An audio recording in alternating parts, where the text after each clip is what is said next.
LGB. LGB. LGB. LGB. They say LGB everywhere I go. LGB. What it means, I don't know. LGB. Whatever it is. LGB. Kamala, help me, please. Please. Alrighty then. I like you. LGB. That's let's go, Brandon, right? LGB. This means let's go, Brandon. No. LGB. Sounds like let's go, Brandon, I guess. LGB. All right. Let's go, Brandon. I am Cornholio. Chant LGB. right wing and left wing. LGB. Go, you know the thing. LGB. If you don't sing that back LGB. and you ain't black. LGB. Let's go, Brandon. LGB. Let's go, Brandon. LGB. Let's go, Brandon. FJB. Let's go, Brandon. I'm Joe Biden, and I Forgot this message. Greetings, my dear friends, and welcome to another episode of Reading Epic Threads. I'm your host, Patrick Gunnels, joining you from Houston, Texas, this March 24th, 2024 at 10:12 a.m. Central Daylight Time. What a show I have for you today. I'm going to be focusing a lot on what makes us sick and what doesn't make us sick, because we haven't really covered that for a while. So we've got some of the virology stuff. We've got some stuff about Lyme disease not being caused by a microorganism.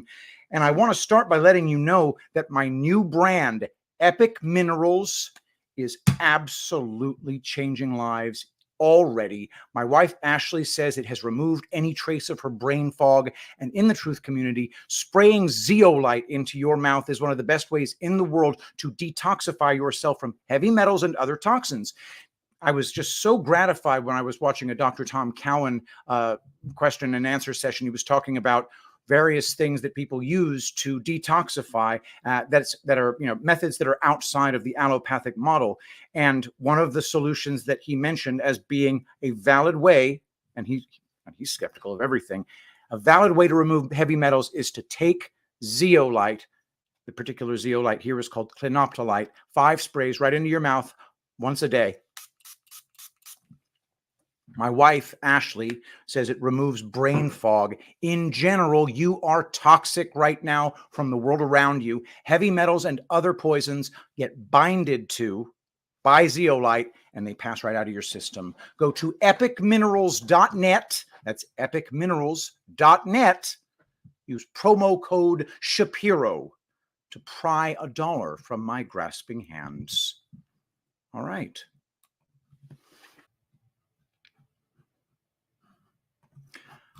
From AmandaVollmer.substack.com.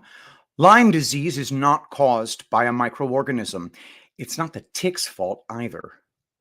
By Amanda Dawn Vollmer. A spirochete bacterium does not cause Lyme disease.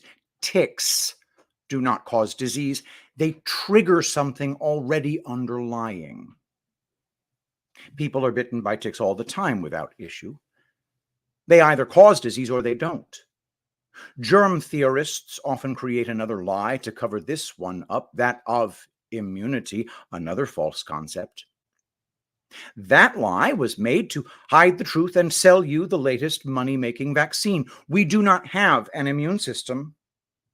That term came from a doctor at a symposium presenting information about our lymphatic system, an actual system of the body that is responsible for cleansing, tagging, and releasing wastes. Antibodies are nonspecific. The testing racket produces false positives and negatives all the time. We are being lied to about how our bodies work and how they are poisoned by the same people who then try to find new diseases to blame for the problems they cause. What is Lyme, then? Well, it is a system that has been poisoned and triggered into inflammation and release, usually by vaccines, chronic antibiotic use, other heavy metals, microplastics, traumas, and or nutritional deficiencies, as we see with literally all disease states. Presentations of symptoms will change based on the type of tissue that is involved, the hellfire combination of chemical wastes at play, the damage to the genetic protein building system by said chemicals, and the resources available to assist the release. Giving more antibiotics may provide temporary relief, as the microorganisms are active in trying to metabolize and remove the waste from the body, and the symptoms are produced in an attempt to release said wastes. But it is an illusion of cure. Your microorganisms are there to clean up the mess. Killing them off makes the symptoms retreat, and repeated use will break the release mechanism. The future for that individual will look like nervous system diseases, MS, CF, dementia, Parkinson's, cancer, heart disease, liver disease, kidney disease, fertility issues, arthritis, osteoporosis, and reduction of longevity. The toxins are still there, just festering, leading to backup mechanisms by the brilliant body to be leaned on. Improper treatment occurs due to false diagnosis, as nutritional stores are not replenished and microbial support is not given. More bacteria need to be given, and we must not be killing anything at all. The germ theorist has a hankering for killing, completely misunderstanding the valuable role of the germ in nature, parasites included. If you're going to kill or chase away the microorganisms and parasites, then you'd better be ready to take over their job. In Lyme disease, the common nutritional deficiencies witnessed are vitamin D3, B1, ALA, alpha-lipoic acid, glutathione, magnesium, CoQ10, B12, zinc, and bacteria probiotics. The body has used up these particular stores, attempting to clean up the wastes and or the damage that has been done, prevents said nutrients from being used properly. There comes a chronic deficiency of enzymes, as the bacteria have been so battered by incorrect treatments that they are not producing enough of them. Supplying the body with enzymes therefore becomes part of the treatment protocol. I suggest serapeptase, which is a systemic enzyme. Coffee enemas and urine therapy are also very important remedies to cleanse the liver, blood, and tissues and communicate bodily needs with the intelligence of water memory. Of course, DMSO can always be used to assist cleansing needs, repair tissue, control inflammation, and increase glutathione levels. An iTerracare device would also help tremendously, as terahertz frequencies assist in detoxification and repair. An individual on the edge of a purge only needs one event to trigger himself into an attempted release. That could be a shock, a bite from any organism leading to inflammation, another poisoning from a pharmaceutical, or even improper eating. We see this with states of fibromyalgia and chronic fatigue as well. These individuals are ticking time bombs, and it only takes one trigger to set them off, where the body now needs to go into a cleansing cycle that produces symptoms which people judge as negative rather than understanding what the body is attempting to do. The medical cartel is standing by to continue to suppress those symptoms with drugs, completely ignoring the root cause, primarily because they are the ones who caused those symptoms with their poisonous vaccines in the first place. There is your Lyme disease. There is your COVID-19. There is your long COVID. There is your insert any disease you want that is blamed on microorganisms and viruses. When you come to the terrain understanding of illness, things become simpler. Treatments become streamlined and new options become available. If you wish to heal from Lyme, I suggest my Heavy Metals and Parasite Cleanse course to clean up the terrain. Anyone with a chronic disease can benefit from this protocol. Borrelia studies.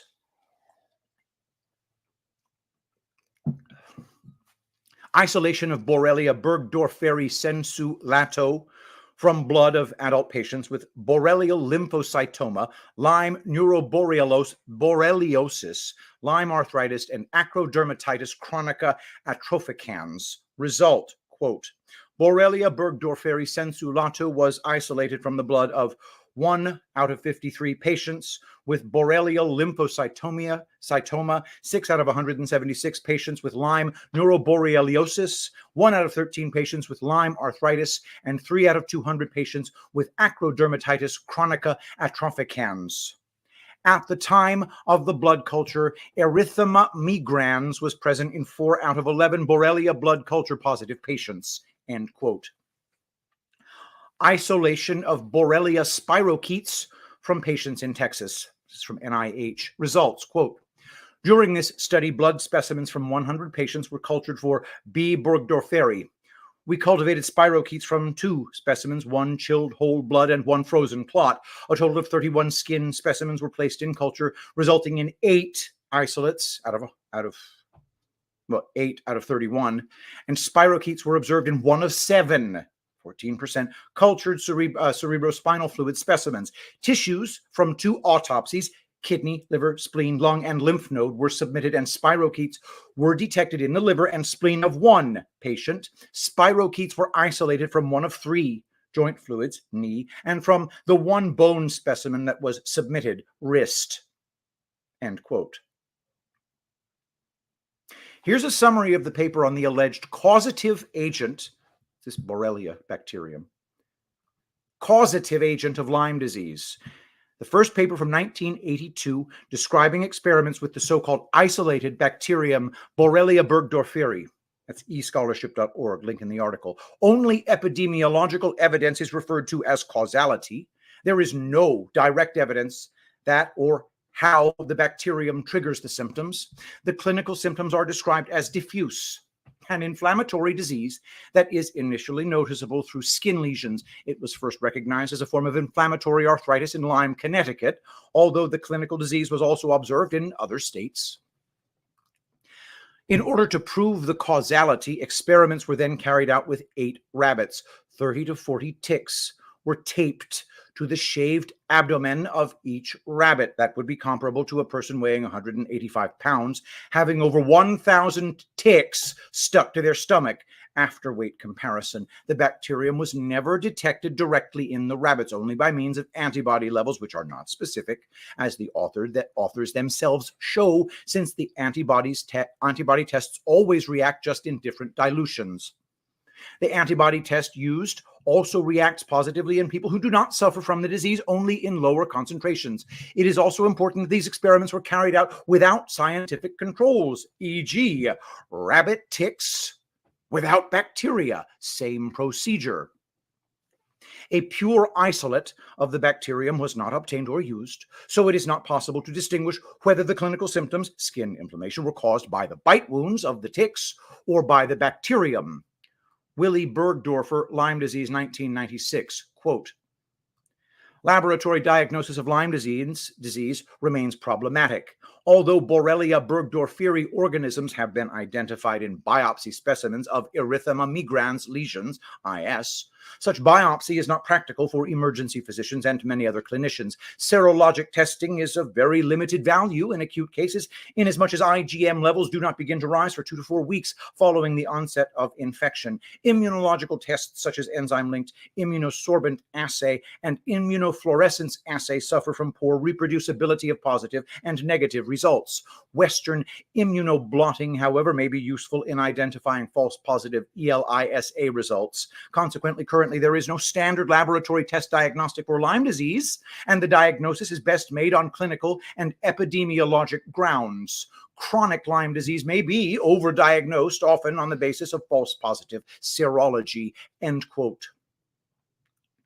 From NIH.gov, recent progress in Lyme disease and remaining challenges. Quote, the diagnosis of Lyme disease can be a complex task for the provider because outside of the erythema migrans, lesion of early Lyme disease diagnosis relies on non-specific clinical signs and symptoms that may or may not be supported by laboratory evidence. Lyme disease is known as the great imitator because symptoms are varied and often overlap with common health complaints, sometimes making early diagnosis more difficult. There are likely hundreds of health conditions with significant overlap with these non-specific signs and symptoms. Holstrom E. Penicillin treatment of erythema chronicum migrans afzelius from medicaljournals.se. Lyme is not caused by a bacteria or a spirochete. Judging by the favorable results of penicillin treatment, an infectious etiology of EM would seem to be highly probable. In order to secure evidence in this respect, I have tried to transfer the disease to healthy subjects by injecting minced tissue from 3 patients with erythema migrans into 10 volunteers, but without positive result. In addition, experiments were carried out in which blood of erythema migrans patients was injected, also these without result. Similar experiments have even been performed by other workers without success. Possibly a special disposition towards the disease is a necessary condition for its development. And that is Amandha Vollmer's pretty much dispositive essay on how we know that Lyme disease is not caused by a spirochete. The first thing that it showed there in that paper, in that article, was that they took a whole bunch of people with the symptoms of so-called Lyme disease, and they found the spirochetes that they blame for causing Lyme disease. They found those spirochetes only in a minority of those people. It's over. You already know that it's not caused by that bacterium. They also said, okay, so we took some of the tissue from people with erythema migrans and injected it into other people. Nobody developed the symptoms of Lyme disease. Guys, it's fake. You know what you need to do if you're sick? Detoxify. One of the ways that you do that is by drinking clean water. One of the other ways you do that is by eating organic food. Another way that you do that is by getting plenty of sunlight, getting lots of fresh air. And what is left behind, go to epicminerals.net. 5 pumps of zeolite down your throat once a day binds to existing toxins and allows them to pass through your system as regular waste. Very, very simple stuff. All right, let's go on to some other stuff here. All right, that is the brilliant Amandha Vollmer. Check out her store, yummy.doctor. She's brilliant. I got a bunch of her DMSO products down in my medicine cabinet. There's an aloe vera gel with DMSO in it. DMSO is a chemical, well, it's a compound that accelerates the absorption of other things. So aloe vera gel, for example, you mix it with DMSO, it amplifies the benefits of the thing that it's with. All right, so now I'm going to read to you from John Rappaport, a brilliant independent journalist who was one of the early debunkers of, one of the early adopters of the there is no virus fact. And I'm just going to present to you his latest piece, which is, I'm not against vaccines. I just want to make them cheaper and more lethal. Don't forget to go to epicminerals.net. Get your zeolite, guys. You're loaded with toxins. This is a great way to aid in the detoxification of your living tissue. From johnrappaport.substack.com. I'm not against vaccines. I just want to make them cheaper and more lethal. John Rappaport. I'm not against vaccines, is something people say, to make it seem like they're only criticizing a few shots or they have a better idea about how to formulate them. They don't have a better idea. But their audiences eat up the pretense. Yes, I like that. He knows vaccination is basically a good way to prevent disease. He just wants safer and more effective ingredients. Dream on. Show me one large-scale mainstream study comparing the overall health of vaccinated and unvaccinated children where the two groups are evenly matched. They have reasonably nutritious diets and aren't egregiously exposed to environmental toxins.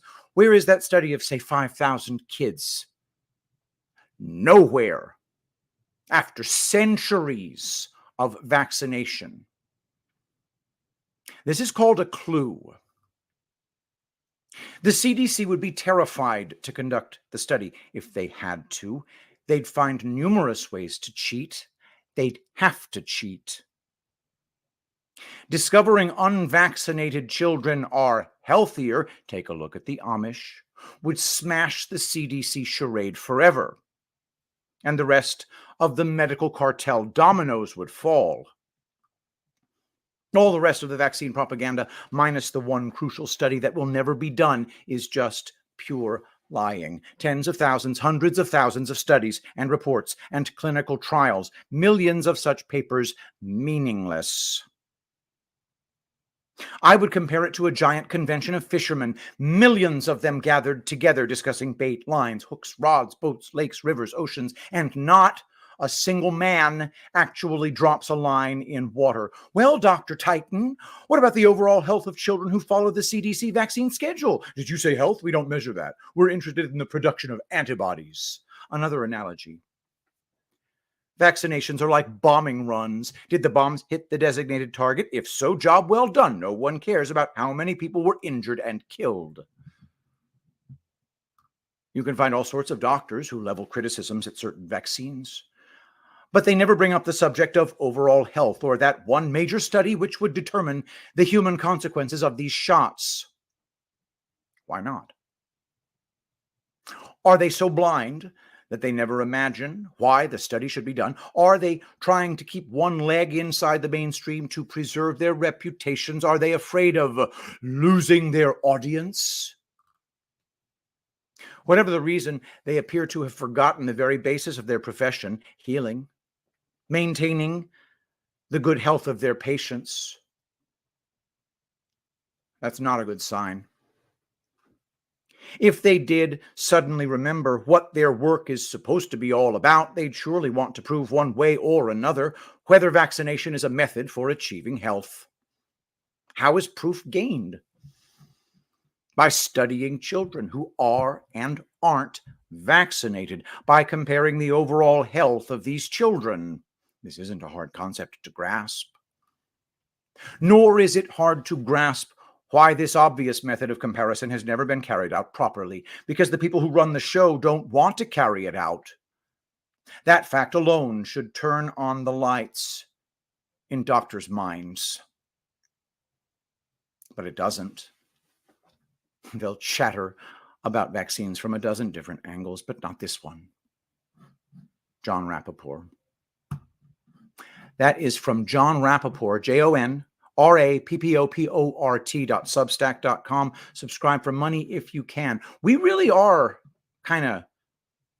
it's pretty ridiculous the degree to which we tolerate members of the so-called freedom community who don't speak unambiguously about how there are no good vaccines. And why? Because they're afraid that they'll get called kooks for saying that germs aren't what cause disease and that antibodies are non-specific. Antibody tests are absolutely useless. There's no such thing as a pathogen-specific antibody. That's not a real thing. It's fake, and you can prove it. So when they come to you and they say, I just want safe vaccines. Dude, introducing a poison to make you resistant to poison that's not going to work. It's just poisoning you with heavy metals specifically. Lots and lots of heavy metals, adjuvants, and they're there to poison you. And that's it. By the way, to depoison, go to epicminerals.net. That's epicminerals.net. 5 sprays in the mouth once a day. Detoxifies heavy metals and other things and remineralizes with humic and fulvic acid. People swear by this, guys. My wife has already declared that it's brain fog be gone. Okay. I've been cleaning out my emails, and I missed some emails from the brilliant Claude Bernardin. Here's a poem. A second glance at a cloud in my hand. This morning I heard her flapping her wings to the sad songs of a passing chilly wind. I thought of all the lessons great poets left bare, lost to the millions who never see. I opened my right hand, but I found, too, nothing to see. Just withering veins, trace lines, thinning skin, the scars and the stripes, the history of my youth. That trust I had once tucked under my pillow with my first tooth. when we were all once young, wild cowboys and cowgirls on the open range. Free as clouds in a great big blue sky, I turned my tired hand, and on the backside I see the stretch and the stain, the trace scars of pain, the map of America's life. I see regrets, the hours lost daydreaming in dim classrooms where giants once wrestled, dragons of bold arrogance, the past wound of an errant knife. This too was an accident, while freely cutting some fruit, the blood pouring liberally like today's truth. But we need this precious fluid, so we cover such wounds to savor another day. I look up from my coffee cup at the edge of sunrise and wipe a tear from my sagging, unfocused right eye. I'm not in mourning just yet, more in waiting, freed by the light to come with a glint or a slash, cutting raw against the night sky. Let's do another poem. Freedom's Drum by Claude Bernardin. The clock is ticking. The fan blade spins. The traffic passes by. Our government is stuck in mud, lies, and scandalous sin. They almost look like demons now in their Cheshire wicked grins. I salute what liberty still lives in patriots' spirited, passionate hearts, but fear the damage done. And from this vantage point, I still hear the faintest beat of freedom's drum. They are too hungry, too thirsty, reshaping history. I fear it may come to an ocean of blood. They are not vague, but touchless, thoughtless, blind, profound in ignorance, so much foolishness in time. My inhuman enemy from anywhere, sure of the things they are, never taking a heartfelt reflection, lost in the heroes and monsters that tear this world apart. I do not know them, my children. I do not recognize them as my own kind. I do not recognize this country or this obtuse reality they have struggled to redefine. What has come of this great land?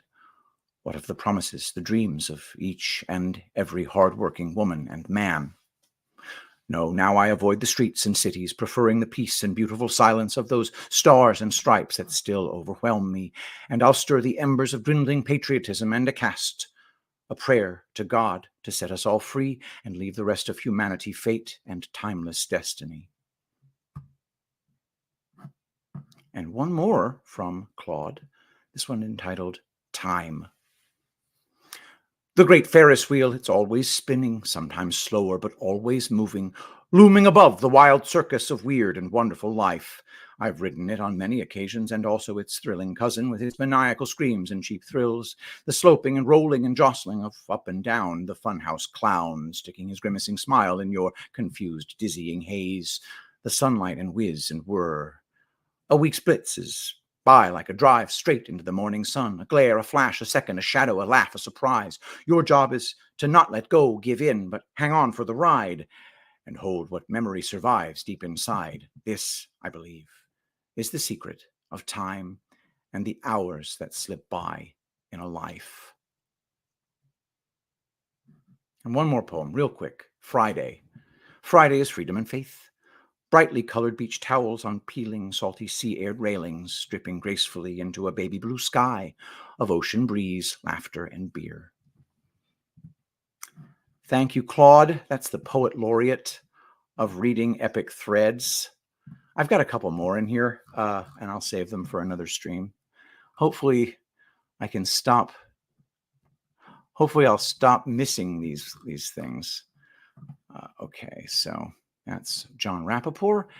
Generally speaking, I'd also like to hear from you guys as to what you'd like to see more of on this show. Make sure to email me at pgunnels@gmail.com.